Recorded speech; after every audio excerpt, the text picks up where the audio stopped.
В техникума специално за тази специалност разполагаме с доста добра материална база по практика.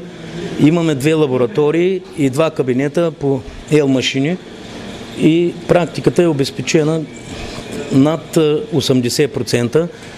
В 11 клас учениците работят специално в кабинетите, а в 12 клас имаме изключени договори с предприятие.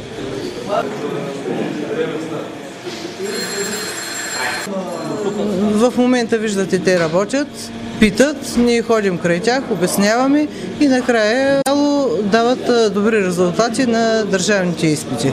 Имаме много ученици, които са започнали след това работа по специалността си и имаме добри отзиви за тяхната дейност.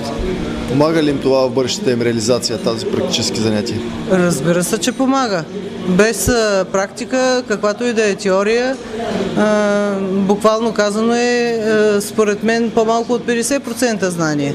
Трябва нещо да го пипнеш, да го направиш, да го сгрешиш.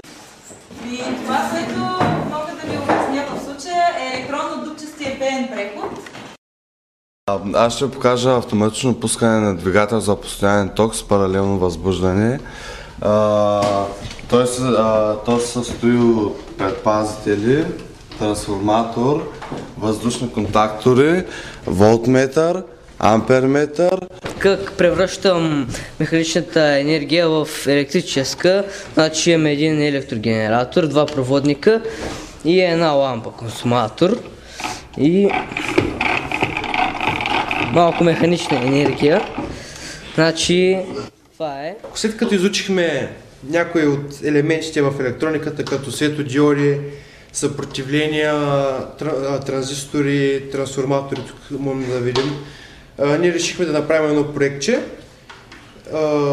и да направим една демонстрацийка. Значи, ще се втопим директно. Представлява 9В, в смисъл това е надпис, който реших да направя. Така. Това е чадъра. И се върнахме и тук да си довършим работата.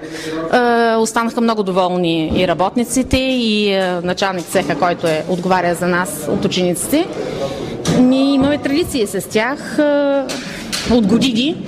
До сега смятам, че много добре се представяме, след като продължават да ни канят. Това ли е единственото училище в общината, където можеш да получиш своя професия?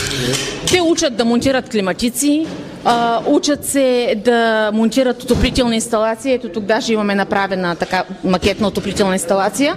А това в дъното, което е синьото, това е климатична инсталация, която самите ученици са правили в Климатех. И тя е действаща. Само трябва да се свържи към топла и студена вода, нали, да може да се използва и за отопление, и за охлаждане. Марине, разкажи ми. Също искам и нещо много важно да кажа, че те първо в училище се учат да чертаят, да четат чертежи, учат се да изчисляват и проектират климатични инсталации и след това вече тук на практика прилагат научените знания.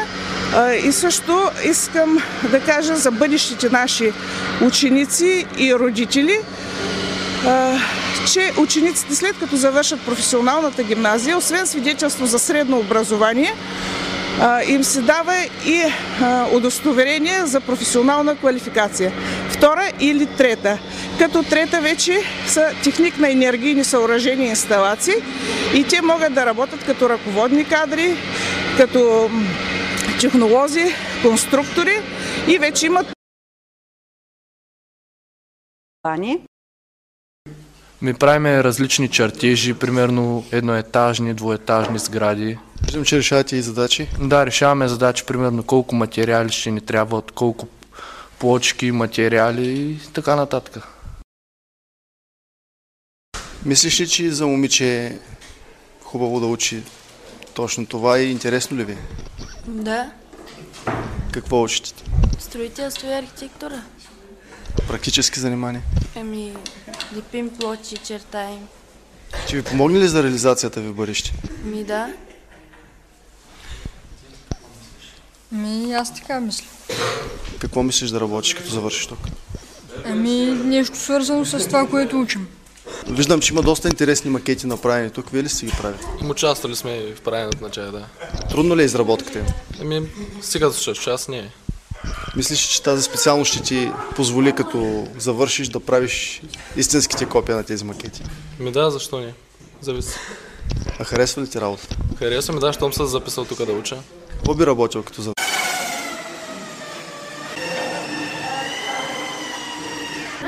Това имаме си долу помещение, в което добиват първоначалните умения и навици и сръчности, а тук вече прилагаме на практика наученото. Виждам, че доста добре се справят. Може да се каже, че са готови професионалисти?